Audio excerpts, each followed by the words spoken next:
I'm dressed as Draco, are you dressed as Greyback? And I've got strumming a little bit of harmonica harness around my neck, you know, singing some Lynyrd Skynyrd. Yeah, it's good. That's an interesting image. Yeah. Not quite the Death Eater to be and the angry sort of mercenary. No, it's a bit of a surprise because he's such a nice guy. Because I saw him in the other films, and thought, oh, what a little rat. Yeah. You know, horrible, snide. But he's, you know, really, really pleasant, and he's changed his hairstyle as well. He has. That's acting for you, isn't it? It's amazing what they can do. The film sees Tom take on a significantly increased role as Draco Malfoy is given a disturbing task to perform. For Malfoy, this film, he's the flip side of Harry in a way, because he's become the chosen one. Voldemort's chosen him. So the force of evil versus the force of good is mirrored in Harry and Malfoy being the chosen one.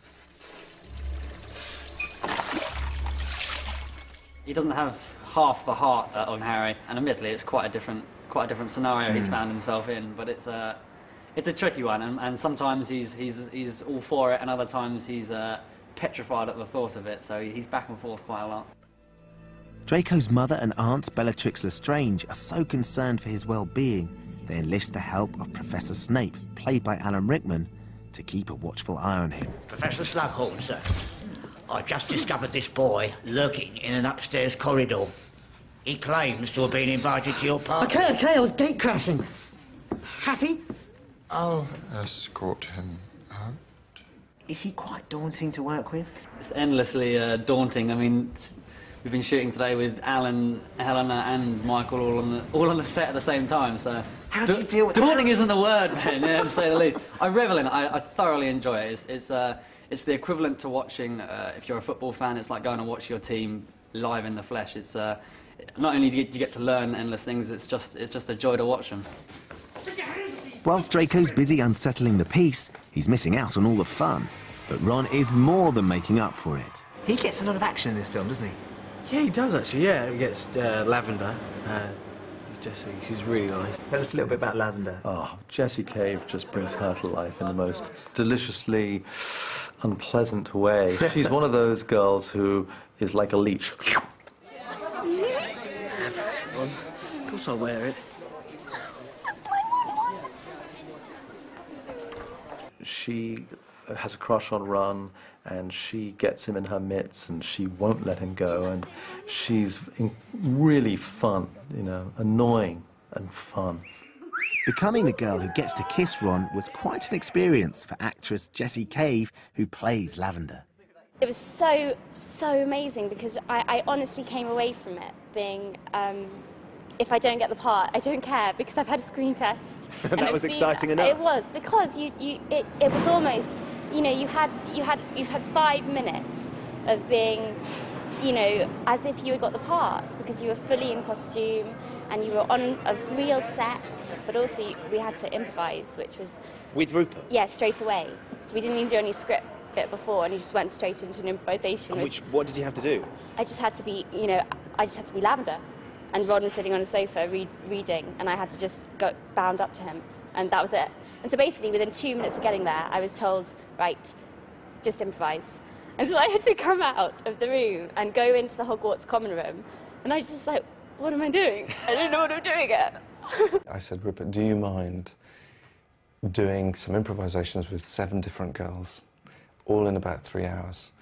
You know, and they all have to sit on a settee with you, and they all have to be your girlfriend, and they have to kind of, it might get quite physical, Rup, and you know, some of them are very pretty, and would you mind? And he sort of thought about it for about a second. So you would be sat in the room, and this girl who'd never met you would have to come in and improvise as if she was Lavender, and... Yeah, that's right, yeah, it was quite, no, it must have been quite nerve-wracking, but Did any of them try and kiss you? No, they didn't, no. They're not? No, it was just, I think they were quite nervous, but no, it was quite, it sort of brought me back, sort of reminded me of when I was sort of auditioning. It is quite a scary experience. You know, when someone who hasn't done much acting before comes into a room and it's Rupert, Rupert's quite famous, obviously, and a lot of people, you know, young actors get a bit, ooh, starstruck, but he was brilliant with them, and there was just a natural chemistry between Rupert and Jessie.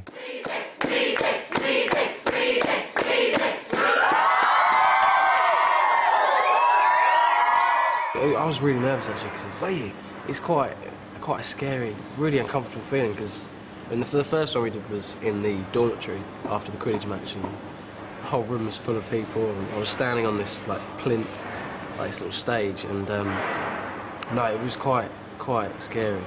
But I mean, once we sort of got into it, it's fine.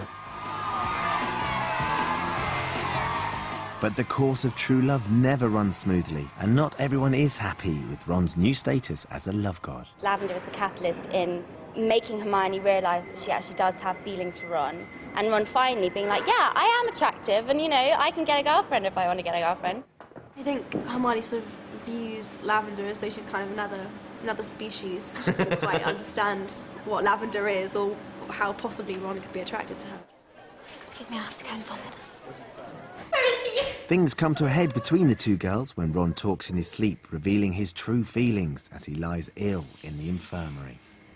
Emma's performance was so nuanced, so detailed, and so believable. I mean, your heart aches for her. She yearns for Ron and is rebuffed because he's just doesn't get it. There's such truth, and you know, I suspect that she may have experienced that in her own life. It just comes across in such a tender and beautiful and truthful way. You say you don't remember anything from that night?